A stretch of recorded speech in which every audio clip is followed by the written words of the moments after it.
Siirt Üniversitesi Teknik Bilimler Meslek Yüksekokulu müdür yardımcısı olarak çalışmaktayım. Öncelikle şunu belirtmemizde fayda var. MEB'in açıklamış olduğu yeni müfredat sisteminde son derece katıldığım ve çok doğru bulduğum yönler var. Geçmiş dönemlerde de buna yönelik ciddi eleştiriler oluyordu.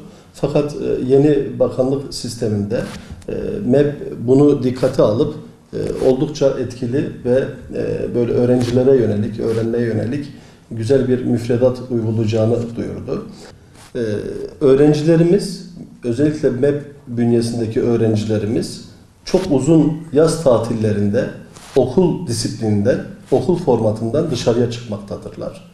Dolayısıyla uzun yaz tatilleri yerine yaz tatillerinin tatil kısımlarını ara ara dönemlere yaymak suretiyle öğrencileri okuldan uzaklaştırmamak gibi bir gaye ile hareket etmekte fayda var.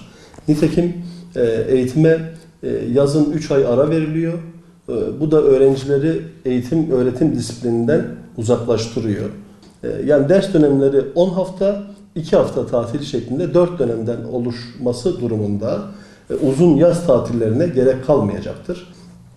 Şu an üniversite sınavına hazırlanan öğrencilerimizin yoğun bir şekilde çektikleri bir sıkıntıyı dile getirmekte fayda var. Örneğin şu anki sistemde, YKS sisteminde yılda bir defa TYT ve AYT'ye girmek suretiyle öğrenciler girmiş oldukları, hazırlanmış oldukları sınavın neticesini o sınav sayesinde almaktadırlar. Oysa bir yıl hazırlık sürecinin sonunda girmiş oldukları sınavda muhtemel bir başarısızlıkta bir yıl daha hazırlanamam endişesiyle, aile baskısıyla, toplum baskısıyla, çevre baskısıyla arzu etmedikleri, hiç hoşuna gitmeyen, beğenmedikleri, böyle mutlu olmayacakları bölümleri yazıp üniversitelere gelmektedirler. Ve üniversitelerde de mutsuz bireyler ortaya çıkmaktadır. İşte zaten ben bu bölümü istemiyordum. Bir yıl daha hazırlanamam diye yazdım.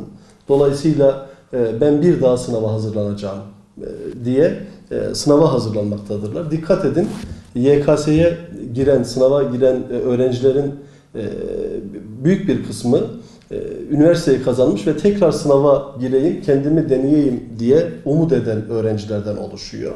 Ve bu öğrenciler hem kazandıkları üniversiteye kendilerine oraya uyum adaptasyonu sağlayamıyorlar. Bölüme uyumu, önemi veremiyorlar. Hem de YKS'ye güzel bir şekilde hazırlanamadıkları için ikisinden de olmuş oluyorlar. Yani öğrenci arzu etmediği, beğenmediği, hoşuna gitmeyen bölümü yazmak zorunda kalıyor. Ve bu neticede istemediği bölümde okumak zorunda kalıyor. Bunun yerine yılda bir defa yerine, sınavın yılda bir defa yapılması yerine 4 ayda bir, yılda 3 defa sınav yapılmasını öneriyorum. Bu da şu şekilde olacak. Öğrenci 4 ay sıkı ve disiplinli bir şekilde sınava hazırlanacak. 4 ayın sonunda girdiği sınavda muhtemel bir başarıyı sağladığında zaten üniversite tercihini yapıp üniversiteye hemen kaydını yapabilecek. Ola ki başarısız olması durumunda istemediği bölümü yazmak zorunda kalmayacak. Çünkü 4 ay sonra başka bir sınav daha var ve ona hazırlanacak. Bu şekilde olduğunda yılda 3 defa ÖSS sınavı yapılmış olacak ve öğrenci istemediği bölümü okumak zorunda kalmayacak. Tabii kontenjanları da buna göre ayarlamakta fayda var. Örneğin bir fakülte Haziran, Temmuz, Eylül döneminde 210 öğrenci alıyorsa yılda 3 defa sınav olacağından dolayı 70'er öğrenci şeklinde 3'e bölmek suretiyle kontenjanları da bir yıla yayabilir. Tabii üniversitelerde buna göre entegrasyonu, uyumu sağlamak zorundayız. Örneğin bir makine mühendisliğinde okuyan bir öğrenci işte güz döneminde teorik dersleri, bahar döneminde yine teori derslerini ama yaz döneminde de uygulamaya ağırlıklı dersleri almak suretiyle hatta o uygulama derslerini sahada da alabilir. Yani bütün bölümlerin saha çalışması var. Örneğin iletişim fakültesi okuyan bir öğrenci işte teori derslerini güz ve bahar döneminde alıp yaz döneminde uygulama derslerini yine saha çalışması şeklinde yapabilir. Dolayısıyla üniversitelerde 3 dönemden oluşmak suretiyle 4 ayda bir YKS sistemini hayata sokabiliriz. Bu anlamda tabii 12. sınıflarda problem olacak. 12. sınıflarla da ilgili şöyle bir önerim var. Örneğin 12. sınıfta okuyan bir öğrenci ilk 4 ay girmiş olduğu sınavı başarıyla tamamladı ve tercih etti. Tercih neticesinde istediği bir bölümü yazdı, kazandı. 4 ayın sonunda öğrenci istediği bölümü kazandığı takdirde okul yönetimi tarafından diploması teslim edilecek, lise diploması, gidip üniversiteye kaydını yapabilecek. Yani 12. sınıfı sadece 4 ay okumuş olacak. Ola ki başarısız olması durumunda tekrar sınava girmek istiyorsa veya tercih edecek puanı alamaması durumunda 4 ay sonraki sınavda başarılı olursa diplomasını alıp üniversiteye kaydını yaptırabilecek. Dolayısıyla 12. sınıf tamamen sınava hazırlıktan oluşacak. İlk 3 yıl yani 9, 10, 11. sınıfta tamamen sınava yönelik müfredat öğrenciye verilecek. 12. sınıfların tamamı bu şekilde sınava hazırlık sınıfı olacak.